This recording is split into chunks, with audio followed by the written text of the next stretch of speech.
the 3 fresh starts brilliant leaders must make. The first one is that a brilliant leader has to make a fresh, small start. A small start. A brilliant leader must make a fresh, slow start. So that's a small start, a slow start, and a brilliant leader must make a fresh false start. That's right, that's false start. Small start, slow start, false start. In Zechariah chapter 4, verse 10, talks about small starts. And this is in context because God's speaking through his prophet Zechariah, and he says this: do not despise these small beginnings, because the Lord rejoices to see the work begin, to see the plumb line in Zerubbabel's hand. So this point, this fresh start being a small start, is all about us as leaders increasing our tolerance for a blank canvas. Some people don't like it when things have to start again. Some people don't like to have to be the first. But I think as we grow and we want to be brilliant leaders and fresh start leaders, we have to increase our tolerance for the blank canvas. And we have to be okay with starting where we are with what we have.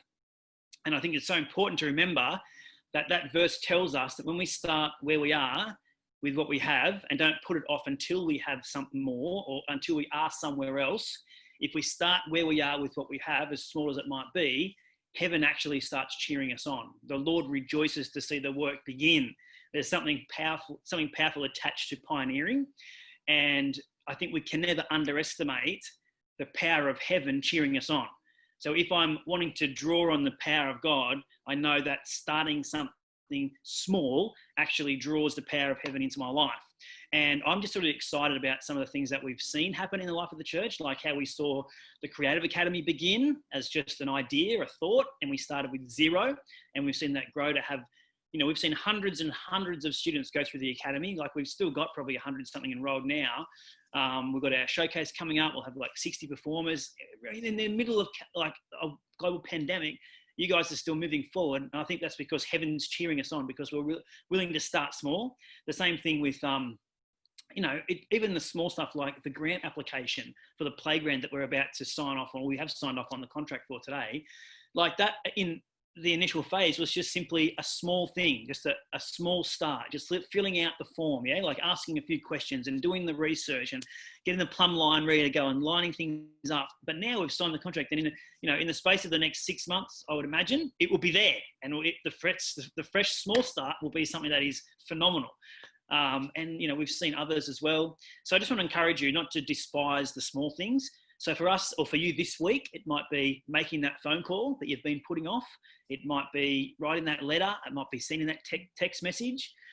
Whatever it might be, if you want to draw the power of heaven into your world, then just do that small fresh start. It even might be, Rebecca, something about the childcare centre that you're researching in Scone and whatever. Like these small things, they might seem so insignificant right now, but they've got the potential to draw the power of heaven and see God do something that only God can do. So fresh start leaders do things like this every day. They're willing to be okay with a blank canvas and start something small.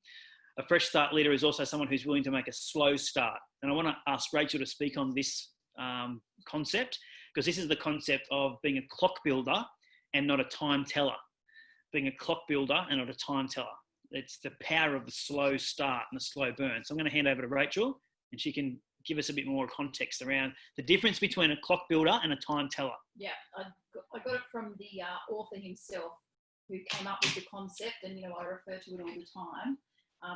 Jim Collins, in his book Built to Last, about visionary companies that have lasted the test of time. They've been around and growing for longer than 50 years. So the time teller is the person or the leader who stands up there like a genius leader and says, I have the vision, I have the genius, I am a genius with 1,000 helpers. The only problem is what happens if either the genius leaves or the genius ceases to be a genius. Really great leaders will say, look, I don't want to be the great time teller who everybody depends on to tell the time and to set the direction and to be the visionary. No, I want to build a clock that can tell the time even if I'm not here. I want to build a culture. I want to build a culture of people who can do amazing things. I want to build a culture that outshines me. I want to be the dumbest person in the room. Yes. I actually don't want to be the I'm winning. That wasn't very hard for me, actually. It didn't take long to get to that point. Is that it? That's it. Woo! So, slow starts. Brilliant leaders are happy for a slow start. And for me, this is all about increasing our tolerance for the development of systems and increasing our tolerance for the development of processes.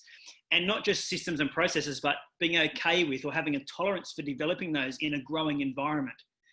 Because we will always be growing, which means our systems will always be changing and our processes will always be adjusting, which means we have to be okay with things changing and adjusting for us as well. So, we're building a new website at the moment. We're launching a new location, online location, possibly a second, maybe a physical location as well this year. We're still growing a school. We're relaunching a physical location at the moment back here in Cessnock and Scone. So it's a dynamic environment. And if we are in a dynamic environment, then we have to be agile. We have to be flexible. And this is not simply about, a new system or a new process adjusting. It's about us playing a part in crafting the new system.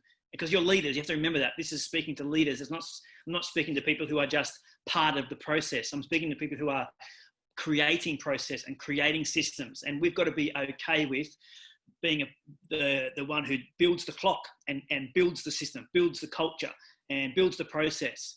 And we've got to be okay with that. And we can't be precious about our place, because it's not really our place. It's just the place. We can't be precious about it. And we can't be territorial, because it will change. So your role might change, or in fact, your role will change, and your title will change, and your function will change, because the system will change and the process will change, because we will be changing, because we're growing. And we're okay with that, because we don't need to be the best and brightest in the room. We need to be a part of the people that build the clock that outlasts us.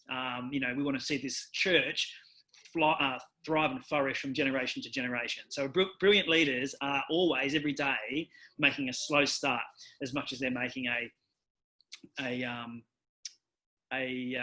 small start.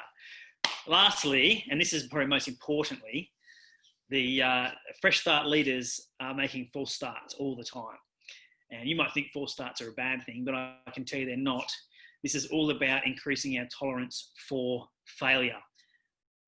It's all about increasing our tolerance and our capacity for risk. Let me just say this, and this is probably the most important thing I'm going to say in this call today, is that perfectionism is the enemy of progress. Perfectionism is the enemy of progress. But excellence, which is a cultural value for us, excellence actually makes room for a miracle.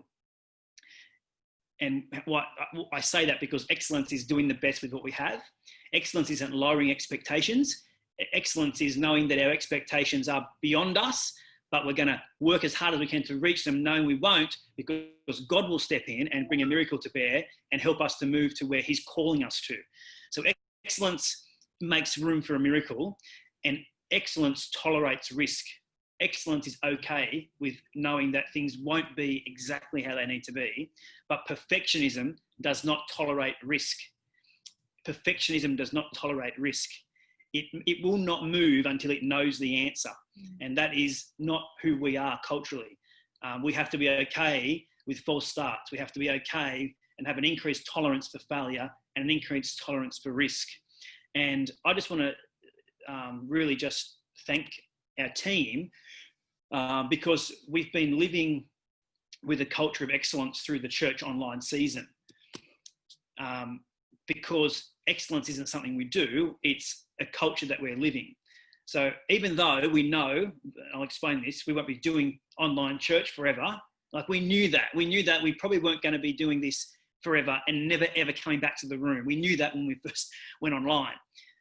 So we knew that it wasn't going to be a forever thing. But what we didn't let go of was culture. So even though we knew we weren't going to do online church forever, what we did continue to do is that we always found something that we could improve on. We always found something that we could do better with. We always looked for a way to raise the bar. We always look for a way to increase engagement, and we're still looking for ways to increase engagement. We're still looking for ways to improve our video quality, and still looking for ways to improve our audio quality, and still looking for ways to improve connections online, and still looking for ways to increase our yes to Jesus online, because excellence is a cultural value. It's not something that we just do. And so